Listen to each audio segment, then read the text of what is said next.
Buenas tardes. Os doy la bienvenida a esta conferencia, que es la última de las programadas en el Aula Cultural de Hermandades del Trabajo de Madrid para esta temporada. Es un placer y un honor estar con todos vosotros otra vez. Tenía muchas ganas de hablaros de una de mis escritoras más admiradas, una de las grandes de la literatura universal, y me ha costado decidir el enfoque de esta charla porque es tanto lo que habría que decir de Virginia Woolf que no cabe en 30 minutos. Así que después de dar muchas vueltas, he decidido enfocarme en una sola obra suya, en concreto en el ensayo titulado Una habitación propia, de 1929. ¿Y por qué esta obra? Pues porque está muy en consonancia con los tiempos que corren, en los que se está reivindicando la importancia de la voz femenina, no solo en literatura, sino en todas las artes, también en la filosofía y en las ciencias. La invisibilidad de siglos de las mujeres en estos campos es hoy asunto de charlas, conferencias, mesas redondas. Mujeres como Mary Beard o Irene Vallejo, que es Premio Nacional de Ensayo 2020, nos hablan de la presencia y el valor de las mujeres en la literatura desde la época clásica. Irene Vallejo, que ha rastreado las huellas de las mujeres en la historia de los libros y de la lectura en su premiado ensayo El infinito en un junco, nos cuenta que, a pesar de los obstáculos y de la obligación de quedarse dentro de las cuatro paredes de su casa, las mujeres han estado presentes más de lo que creemos. Hablando de los orígenes de la literatura oral, cuenta que ellas han sido las narradoras por antonomasia en los primeros tiempos de esa oralidad, ¿no? Se juntaban a coser y mientras cosían se contaban historias. Irene se fija en la cantidad de términos que existen en común entre los textos y los textiles, ¿no? Cuando hablamos de una narración hablamos del nudo, del desenlace, de la trama, de urdir un discurso, de coser y de narrar.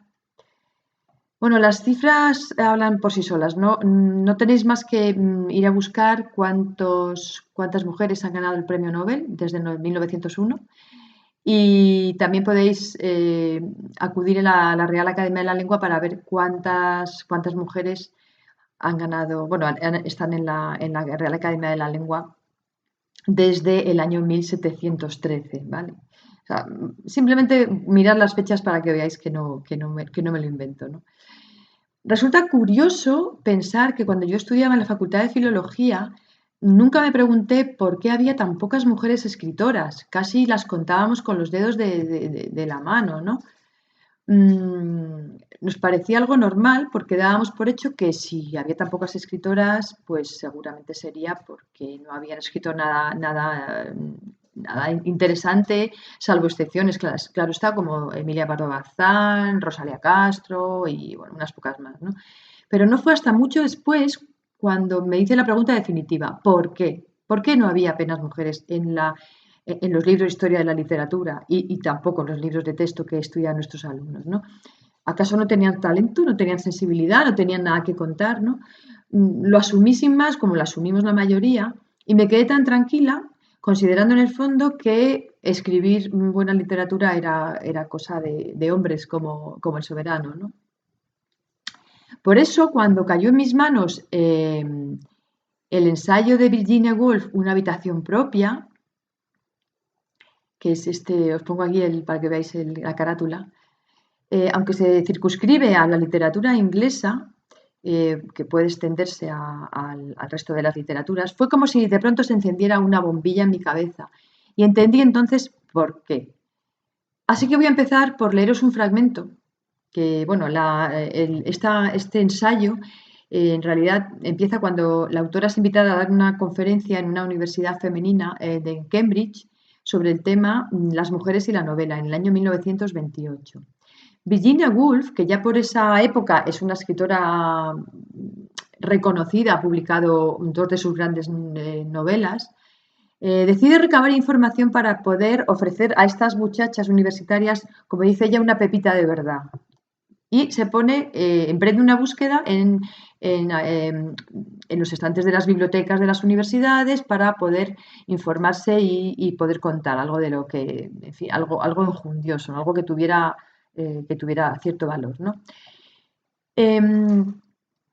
Va haciendo un repaso a la historia de la literatura inglesa, porque va buscando y no encuentra gran cosa, ¿no? Y cuando llega la literatura de la época de Shakespeare, escribe. Realmente es un eterno misterio el por qué ninguna mujer escribió una palabra de aquella literatura extraordinaria cuando un hombre de cada dos, parece, tenía disposición para la canción o el soneto. ¿En qué condiciones vivían las mujeres? Me pregunté, porque la novela, es decir, la obra de imaginación, no cae al suelo como un guijarro. La obra de imaginación es como una tela de araña, está atada a la realidad, leve, muy levemente quizá, pero está atada a ella por las cuatro puntas. Y estas telas de araña no las hilan en el aire criaturas incorpóreas, sino que son obra de seres humanos que sufren y están ligadas a cosas groseramente materiales como la salud, el dinero y las casas en que vivimos, ¿no? Y ahí empieza a reflexionar sobre las condiciones en las que vivían las mujeres para poder entender por qué no escribieron nada, por qué no nos ha llegado nada de esa literatura, ¿no? Es cierto que la cultura era algo elitista y solo aquellos que gozaban de una posición podían acceder a la cultura y tenían las herramientas para poder escribir. Pero es que en el caso de las mujeres daba igual, podía tratarse de familias adineradas, de familias aristocráticas, pero ellas, las mujeres, estaban relegadas a un papel muy concreto que las alejaba de cualquier posibilidad de escribir y sobre todo de ser tenidas en cuenta como escritoras, ¿no? Bueno, ¿y cuál era ese papel? Pues casarse, obedecer a sus maridos, y estos tenían el derecho reconocido por ley de pegarlas, cosa que practicaban sin avergonzarse, tanto las clases altas como las clases bajas, ¿no? Por supuesto, el matrimonio no era cuestión de afecto personal, sino era una transacción económica, sobre todo entre las clases más altas, ¿no? Y la hija que se negaba a casarse con el caballero que sus padres habían elegido para ella se exponía a que la encerraran bajo llave y la golpearan. Por otro lado, la única opción real de una mujer de clase baja eh, que no se casaba en fin, entonces era el servicio doméstico, ¿no? Eh, las mujeres dependían absolutamente de su marido económicamente, no eran herederas de los títulos del padre, no se les permitía ni votar ni tener una opinión propia, ¿no? Sin embargo, Virginia se fija a continuación, en las siguientes líneas, se fija en el contraste entre las mujeres reales, esas mujeres, y las mujeres que aparecen en la literatura de ficción, en la literatura en la gran literatura, ¿no? Porque a pesar de esta realidad social que existía en la época, las mujeres de los libros, las protagonistas de la gran literatura, como las de las obras de Shakespeare, ¿no? Son personajes de gran carácter, son mujeres de gran personalidad, ¿no? Pensemos en Antígona, en Clitemnestra, en Lady Macbeth, bueno, luego en Ana Karenina después, ¿no? En Madame Bovary, ¿no? Podríamos ampliar. Y concluye Virginia que si la mujer no hubiera existido más que en las obras escritas por los hombres, se la imaginaría uno como una persona importantísima, polifacética, heroica y mezquina, espléndida y sórdida, infinitamente hermosa y horrible, a más no poder, tan grande como el hombre, más según algunos. Pero esta es la mujer de la literatura. En la vida real no era nadie, la obligaban a casarse y la encerraban bajo llave. Bueno, esto es lo que dice Virginia, que se va haciendo preguntas porque le interesa saber algo de las mujeres antes del siglo XVIII, ¿no? De sus vidas, de si las educaban, si tenían, las enseñaban a escribir, si tenían sus salas propias, cuántas mujeres tenían hijos antes de los 21 años, qué hacían a lo largo del día, si disponían de dinero, por qué no escribieron en la época isabelina, ¿no? Y se fija entonces en la afirmación de un viejo obispo, parece que la ha leído en alguno de los libros consultados, que declaró que era imposible que una mujer pasada, presente o futura poseyera el genio de Shakespeare. Y a propósito de esta afirmación, escribe Virginia, sea lo que fuere, no puedo dejar de pensar mirando las obras de Shakespeare en el estante que el obispo tenía razón. Hubiera sido imposible, completa y enteramente imposible, que una mujer compusiera las obras de Shakespeare en el tiempo de Shakespeare. Imaginemos, ya que los hechos son tan difíciles de atrapar, qué hubiera sucedido si Shakespeare hubiera tenido una hermana maravillosamente dotada, llamada Judith, supongamos. Pues se quedó en casa. Tenía el mismo espíritu de aventura, la misma imaginación, la misma ansia de ver el mundo que él, pero no la mandaron a la escuela. No tuvo oportunidad de aprender la gramática ni la lógica, ya no digamos de leer a Horacio ni a Virgilio. De vez en cuando cogía un libro, uno de su hermano quizá, y leía unas cuantas páginas. Pero entonces entraban sus padres y le decían que se zurciera las medias o vigilara el guisado y no perdiera el tiempo con libros y papeles. Tenía una gran facilidad, el mismo talento que su hermano, para captar la musicalidad de las palabras. Bueno, y a partir de ahí sigue fabulando con todo lo que habría ocurrido a esta chica si hubiera querido escribir, ¿no? Como su hermano, ¿no? Entonces fabula que se va a las puertas de un teatro porque en realidad quiere ser actriz, pero en fin, todos se burlan de ella, al final acaba embarazada del propio director, actor del teatro y, bueno, despreciada y al final muere, ¿no? Y afirma Virginia, dice, una mujer nacida con un gran talento en el siglo XVI hubiera enloquecido, se hubiera pegado un tiro o hubiera acabado sus días en una choza solitaria, fuera de la aldea, medio bruja, medio hechicera, burlada y temida, porque no se precisa mucha habilidad psicológica para saber que una muchacha de altos dones que hubiera intentado aplicarlos a la literatura hubiera sido tan frustrada e impedida por el prójimo, tan torturada y desgarrada por sus propios instintos contradictorios, que debía perder su salud y su cordura. Esto a propósito del antitítulo de la conferencia, ¿no? Que algunos a lo mejor habéis pensado esto de la hermana de Shakespeare, ¿no? De qué irá, ¿no? Pues ya lo sabéis, ¿no? Bueno, quiero centrarme ahora en el título de la obra de la que os estoy hablando, de Una habitación propia, porque quizá algunos os preguntéis, como las jóvenes universitarias a las que se dirige Virginia, ¿a qué se refiere la autora con eso de una habitación propia, ¿no? Bueno, lo resumiré con una de las frases del comienzo de la obra. Dice así, para escribir novelas, una mujer debe tener dinero y un cuarto propio. Esto que parece obvio no era tan frecuente. Virginia tuvo la suerte, como explica unos capítulos después, de recibir una herencia de una tía. La noticia de mi herencia, dice, me llegó una noche más o menos al mismo tiempo que se aprobaba una ley que les concedía el voto a las mujeres. Una carta de un notario cayó en mi buzón en la que, con que mi tía me había dejado 500 libras al año hasta el resto de mis días. De las dos cosas, el voto y el dinero, lo confieso, me pareció de mucho lo más importante, ¿no?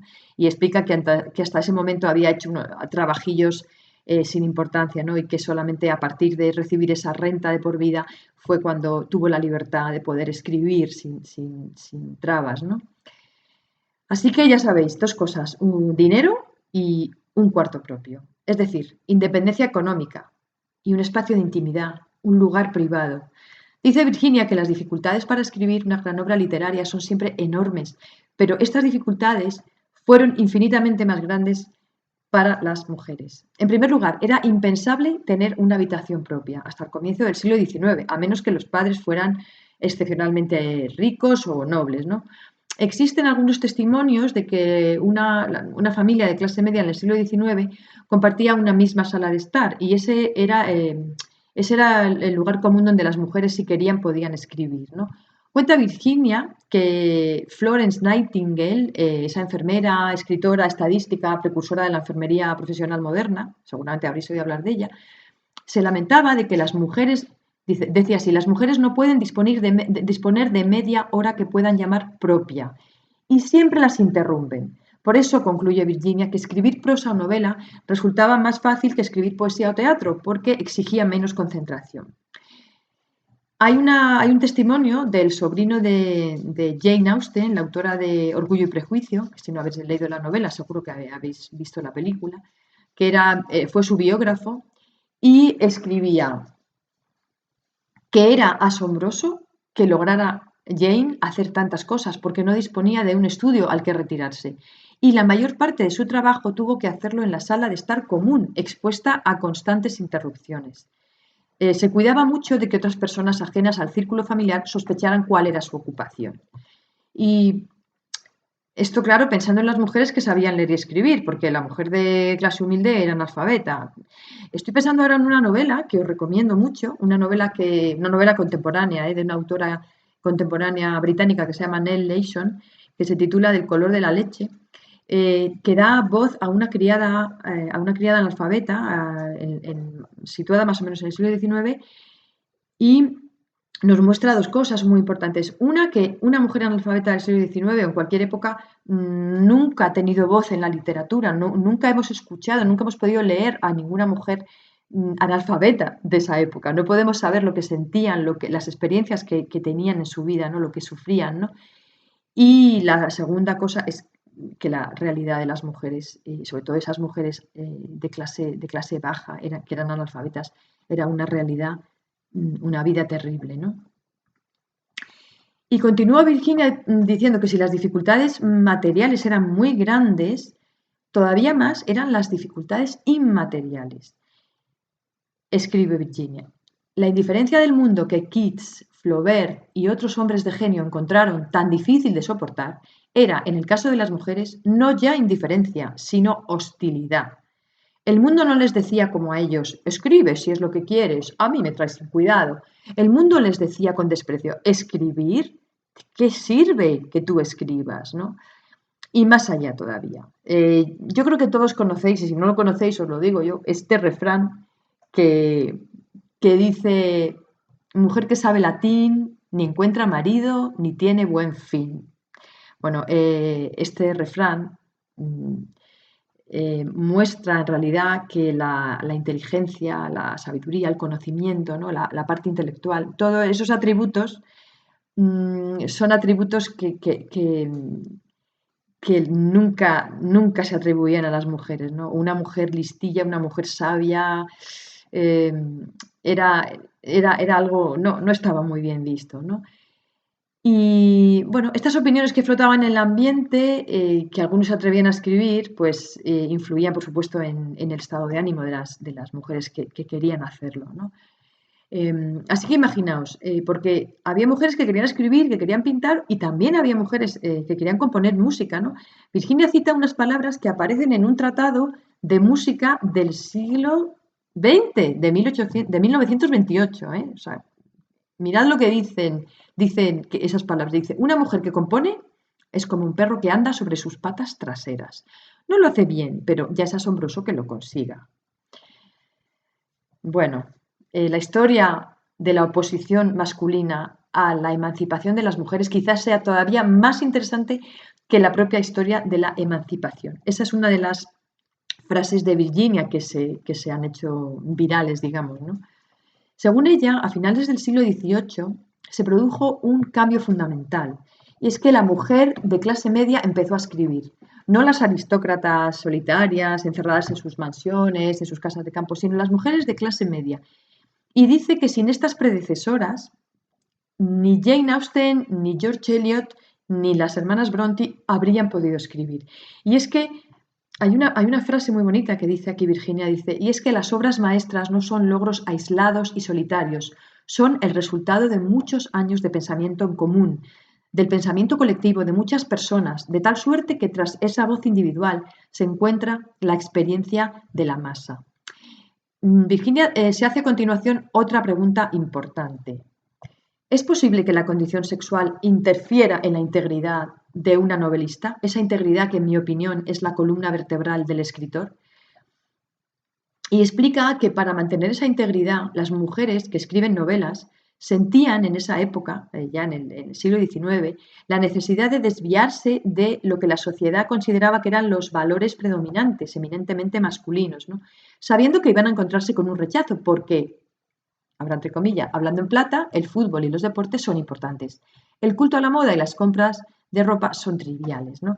A la crítica les parecía que un libro que tratara de la guerra con una escena en un campo de batalla era mucho más importante que otro que se ocupara de los sentimientos de las mujeres en un salón, en una sala de estar, ¿no? Virginia alaba a Jane Austen y a Emily Bronte porque dice que escribieron como escriben las mujeres, se desviaron de esa línea recta que estaba establecida y se atrevieron a escribir sobre sentimientos, sobre temas domésticos, mucho más cercanos a la vida real, ¿no? A la vida cotidiana, ¿no? Ignorando cómo tenían que escribir según esas normas que se habían establecido previamente y que eran claramente masculinas, ¿no? Bueno, y aquí vamos a enlazar con las últimas reflexiones de este ensayo que están relacionadas con el asunto de las 500 libras al año, ¿no? Del estatus económico necesario para escribir, ¿no? Virginia se dirige a las universitarias disculpándose si ha dado una importancia excesiva a las cosas materiales. eh, pero es cierto que ha sido una creencia extendida durante mucho tiempo que los escritores, que todos los escritores o la mayoría de ellos han sido pobres y que el mito del genio pobre es el mito ese de que solo cuando muere se reconoce su valía, ¿no? Y eso, bueno, entre los pintores parece que sí ha habido algunos, ¿no? Pero Virginia explica a estas universitarias, corroborando las palabras de uno de sus profesores de la Universidad de Cambridge, de Sir Arthur Quiller Couch, que este hombre dice que ha supervisado unas 320 escuelas elementales en toda Inglaterra y que, aunque hablamos mucho de nuestra democracia, lo cierto es que en el día de hoy, dice, un chico pobre en Inglaterra no tiene más posibilidad de alcanzar esa emancipación intelectual de la que nacen los grandes libros que la que podía tener el hijo de un esclavo ateniense. Y continúa Virginia hablando sobre estas palabras de este profesor. Es imposible decir las cosas más claro. El escritor pobre no tenía en aquellos días, y hace 200 años que no tiene, la menor oportunidad. Un chico pobre en Inglaterra no tiene más posibilidad de alcanzar esa emancipación intelectual de la que nacen los grandes libros que la que podía tener el hijo de un esclavo ateniense. Así es. La independencia intelectual depende de cosas materiales. La poesía depende de la libertad intelectual. Y las mujeres han sido siempre pobres, no solo por 200 años, sino desde el principio del tiempo. Las mujeres han tenido menos libertad intelectual que los hijos de los esclavos atenienses. Las mujeres, por consiguiente, no han tenido la menor oportunidad de escribir poesía. He insistido tanto por eso en la necesidad de tener dinero y un cuarto propio. Bueno, y aquí ya finalizo con un poco las reflexiones que aparecen en este ensayo que me parecían interesantes y voy a enlazar esto para hablaros un poquito de la biografía de Virginia. Bueno, Virginia tuvo una familia extensa. Tanto su madre, Julia Duckworth, como su padre, Leslie Stephen, este que veis ahí, eran viudos cuando se conocieron. Primero había enviudado ella y luego ella tenía 3 hijos del primer matrimonio y luego enviudó él, que tenía una hija con problemas mentales, ¿no? Bueno, aquí veis en la foto a la madre de Virginia. Bueno, pues esta es su hermana Vanessa. Bueno, aparte de estos 4 descendientes, luego ellos dos tuvieron otros 4 hijos, que fueron Vanessa, la que veis aquí en la foto, Toby, Virginia, que fue la tercera, y Adrian. Todos ellos vivían bajo el mismo techo, imaginaros, 8 hijos. Os podéis imaginar el barullo de familia y ese caldo de cultivo, ¿no? Donde inspirarse para escribir, ¿no? El padre, Sir Leslie Stephen, era un destacado crítico literario, historiador y también alpinista, fue un famoso alpinista. La madre era miembro de una familia de importantes editores y modelo de pintores. Era una mujer, por lo visto, era una mujer guapísima. Y después de quedarse viuda la primera vez, sufrió como una especie de crisis y se dedicó a partir de ahí a cuidar de enfermos y sobre todo a cuidar de enfermos moribundos. Toda la familia vivió en Kensington, en Londres, y a pesar de que ni Virginia ni sus hermanos fueron a la escuela, porque crecieron y se educaron en un hogar que respiraba literatura y cultura por todos los rincones, ¿no? En su casa de Kensington eran habituales las visitas de los filósofos y los escritores de la época victoriana. Bueno, en esa casa había muchos estímulos, o sea, era una casa en la que todos estaban realmente muy estimulados, ¿no? Según las memorias de la escritora, sus recuerdos más intensos de la infancia no fueron de esa vivienda de Londres, sino de la casa que tenía la familia, bueno, que alquilaron, no sé si era suya, que alquilaron durante 12 años en Cornualles, en el suroeste de Inglaterra, una zona muy bonita. Y en aquella casa de verano pasó esos 12 primeros años, esos 12 primeros veranos, ¿no? Y realmente pues todas esas experiencias que pasó allí fueron las que le dejaron huella para luego escribir, ¿no? Por ejemplo, hay una imagen muy importante que es la del faro, porque en esa casa de verano con vistas a la playa de Portminster y al faro de Godrevy, ese faro que luego Virginia trasladó a una de sus grandes novelas, Al Faro, la novela Al Faro, ¿no? Y en esa época, digamos que coleccionó sus primeros recuerdos literarios con personajes, con paisajes, ¿no? Y bueno, cuando esa época, hasta ese momento, prácticamente la vida de Virginia, digamos que había transcurrido pues con bastante tranquilidad, ¿no? Y felicidad, ¿no? Pero cuando tenía 13 años, en 1895, su madre, a la que adoraba, murió de forma repentina por fiebre reumática. Y desde ese momento, a un adolescente comenzó a sufrir una serie de estados anímicos depresivos que se convirtieron en crónicos y que con frecuencia le hacían cambiar de ánimo. Bueno, en realidad hoy se diagnosticaría como un trastorno bipolar, ¿no? Su vida estuvo ya siempre marcada por ese vaivén emocional que influyó de manera decisiva en su obra y que la obligó a pasar algunas temporadas en lo que llamaban entonces casas de reposo, ¿no? Que hoy llamamos psiquiátricos. Esta enfermedad suya se agravó con la muerte de su hermanastra Estela 2 años después y por el fallecimiento posterior, en 1905, de su padre a causa de un cáncer. Solo un año después de la muerte del padre, eh, Virginia perdió a su hermano Toby con 25 años. A pesar de los cambios de esos cambios de humor que tenía y de todo el impacto que hicieron en ella esas muertes, ¿no? Ella siempre escribió, nunca dejó de escribir. Bueno, voy a pasar a la siguiente diapo. Perdonar un momento. Ya. Bueno, junto a varios hermanos, cuando mueren sus padres, imaginar, se quedan solos. Y los hermanos deciden trasladarse de Kensington, deciden trasladarse al barrio, un barrio de los más famosos de Londres, al barrio de Bloomsbury, en la zona oeste de Londres. Y la vivienda se convirtió en el centro de reunión de antiguos compañeros universitarios de su hermano mayor, entre los que figuraban intelectuales de la talla de escritores como Foster, Lytton Strachey, el economista Keynes, el pintor Grant, los filósofos Bertrand Russell y Ludwig Wittgenstein, la escritora Catherine Mansfield. Bueno, todos ellos formaron el conocido como Grupo de Bloomsbury.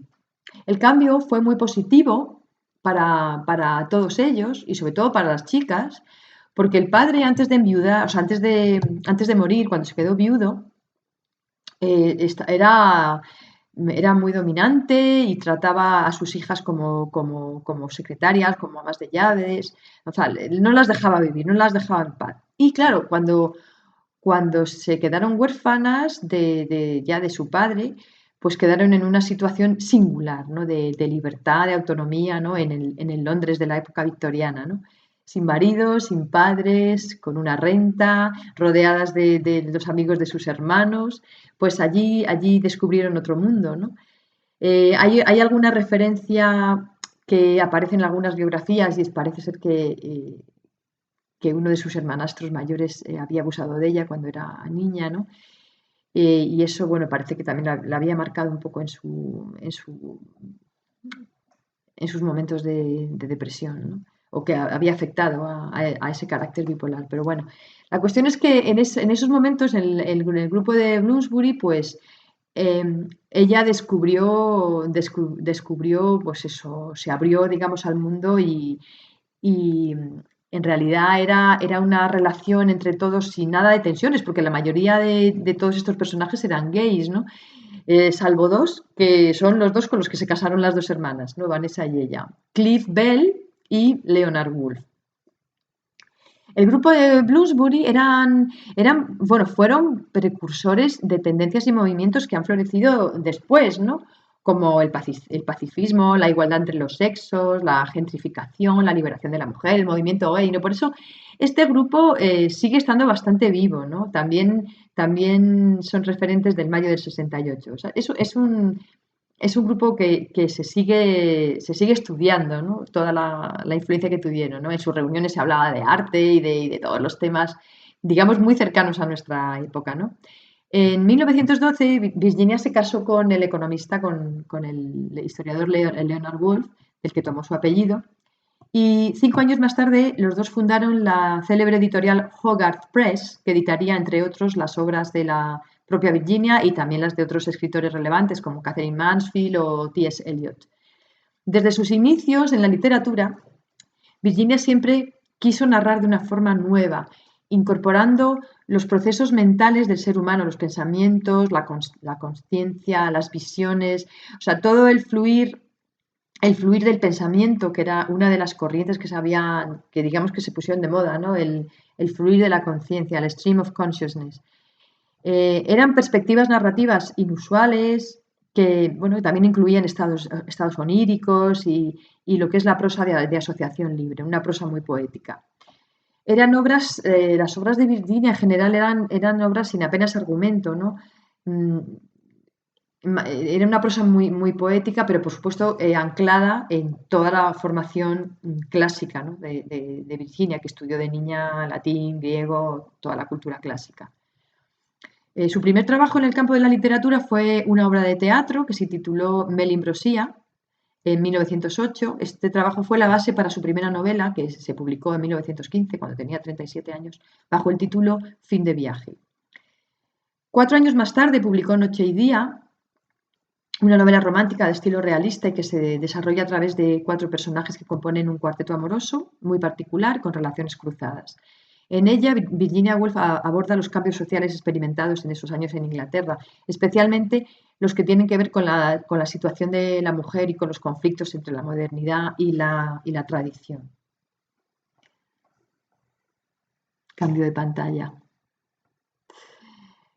Bueno, en 1922 publica En el cuarto de Jacob, la primera gran novela de su editorial Hogarth Press, y en la que empezó a experimentar el estilo literario que perpetuó. En 1925 logra un éxito sin precedentes con La señora Dalloway, posiblemente su novela quizá más conocida. El tiempo en la obra transcurre en solamente 12 horas de la vida de este personaje, un personaje de clase media, Clarissa Dalloway. También en esa época conoció a la escritora Vita Sackville West, que una de las fotos que he puesto antes era de ella, ¿no? Con la que mantuvo una relación amorosa, a pesar de que también Vita estaba casada, ¿no? Aunque la relación terminó sin que se disolvieran sus matrimonios, la amistad continuó durante toda la vida, todas las vidas de las dos, ¿no? Y Vita inspiró la novela Orlando de 1928, que es una novela curiosa, ¿no? Es un personaje que es hombre en la Edad Media, va evolucionando a lo largo del tiempo y se transforma en mujer, ¿no? Es un argumento también muy actualidad, ¿no? Bueno, antes, en 1927, publicó una de sus grandes obras, Alfaro, que habéis visto, también veis ahí en una de las carátulas que os he puesto. En esa novela se aborda una discusión familiar sobre si realizar o no una excursión a un faro. Ya digo que ese es el faro de la infancia, ¿no? Lo que le sirve a la escritora para liberar todos sus fantasmas familiares y luchas de poder entre el hombre y la mujer al frente de la familia. En 1929 publica la obra de la que os he estado hablando, Una habitación propia. Las olas, en 1931, es considerada por muchos críticos la mejor y de las más difíciles creativamente hablando, ¿no? Su última novela publicada en vida fue Los años, en 1937, sobre la historia de una familia a lo largo de una generación. El año siguiente publicó Tres Guineas, un ensayo en el que continuó con los temas feministas de Una habitación propia y donde también dirigió su mirada al fascismo y a la guerra. Virginia Woolf hablaba muchísimo en colegios, universidades, daba conferencias, escribía cartas, ensayos, hasta publicó una larga lista de cuentos, ¿no? A mediados de los años 30 era ya una intelectual considerada, además de una escritora innovadora, influyente y en fin, un personaje con mucho peso intelectual, ¿no? Sin embargo, a pesar de su éxito literario, ella continuó sufriendo regularmente esos episodios depresivos y esos cambios de humor dramáticos, ¿no? Entre actos, que fue publicado de manera póstuma en 1941, fue la última novela que terminó, pero que no pudo corregir antes de su muerte. Y también es su narración más amarga, porque pone de manifiesto la inestabilidad y lo difícil que resulta asimilar lo vivido para concluir sobre la inutilidad de la existencia, ¿no? Es bastante dramático. En este momento de su vida, perdón, ¿qué voy a pasar? En este momento es la Segunda Guerra Mundial, se estaba desatando Eh, y Virginia y su marido decidieron que si Inglaterra era invadida por los alemanes, se suicidarían juntos, ¿no? Porque Leonard era judío y corría verdadero peligro, ¿no? Y, bueno, por si fuera poco, en el año 1940 la casa londinense de la pareja fue destruida en un bombardeo alemán, lo que abatió todavía más a Virginia, ¿no? Estos últimos sucesos dejaron sin camino de retorno al descalabro emocional que sufría. Y Virginia, a sus 59 años, incapaz de hacer frente a su desesperación, el 28 de marzo de 1941 se puso su abrigo, lo llenó de piedras y se adentró en el río Ouse para acabar con su vida hasta que la corriente se la llevó.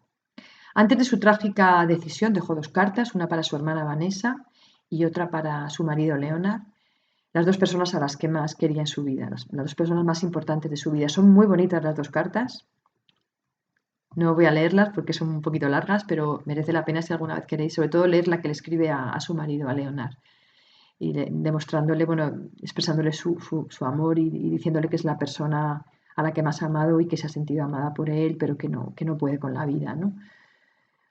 Y cumpliendo con esa premonición del libro Este fin de viaje, pues hace lo mismo, ¿no? El personaje de la novela se despide de su marido igual que hace ella en la vida real, ¿no? Su cuerpo fue encontrado 3 semanas después y su marido incineró sus restos y esparció sus cenizas en el jardín de la casa en la que vivían, ¿no?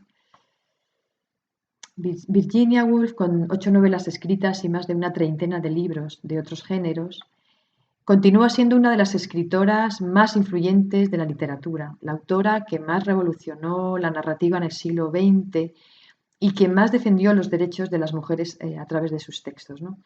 Y con estas palabras premonitorias, con las que cierra Virginia su libro, concluyo yo las mías. Voy a leer cómo termina una habitación propia. Os he dicho durante el transcurso de esta conferencia que Shakespeare tenía una hermana, pero no busquéis su nombre en la vida del poeta escrita por Sir Sidney Lee. Murió joven y jamás escribió una palabra. Se halla enterrada en un lugar donde ahora paran los autobuses frente al Elephant and Castle. Ahora bien, yo creo que esta poeta que jamás escribió una palabra vive todavía. Vive en vosotras y en mí y en muchas otras mujeres que no están aquí esta noche porque están lavando los platos y poniendo a los niños en la cama. Pero vive, porque los grandes poetas no mueren, porque yo creo que si vivimos aproximadamente otro siglo y si cada una de nosotras tiene 500 libras al año y una habitación propia, si nos hemos acostumbrado a la libertad y tenemos el valor de escribir exactamente lo que pensamos, si nos evadimos un poco de la sala de estar común y vemos a los seres humanos no siempre desde el punto de vista de su relación entre ellos, sino de su relación con la realidad, si nos enfrentamos al hecho de que no tenemos ningún brazo al que aferrarnos, sino que estamos solas, entonces llegará la oportunidad y la poeta muerta que fue la hermana de Shakespeare recobrará el cuerpo del que tan a menudo se ha despojado. Yo sostengo que vendrá si trabajamos por ella y que hacer este trabajo, aun en la pobreza y la oscuridad, merece la pena. Muchísimas gracias a todos por vuestra paciencia. Espero que os haya interesado esta conferencia y nos vemos en la próxima temporada del Aula Cultural de Hermandades del Trabajo de Madrid. Hasta pronto. Night and day, you are the one. Only you beneath the moon and under the sun. Whether near to me or far, it's no matter, darling, where you are. I think of you night and day, and day and night, day and night. Why is it so? Why is it so That this longing for you follows wherever I go? In the road, in traffic's boom, in the silence of my lonely room, I think of you night and day, night and day, night and day. under the height of me. There's no such a hungry yearning burning inside of me. And it's true, it won't be through till you let me spend my life making love to you day and night, night and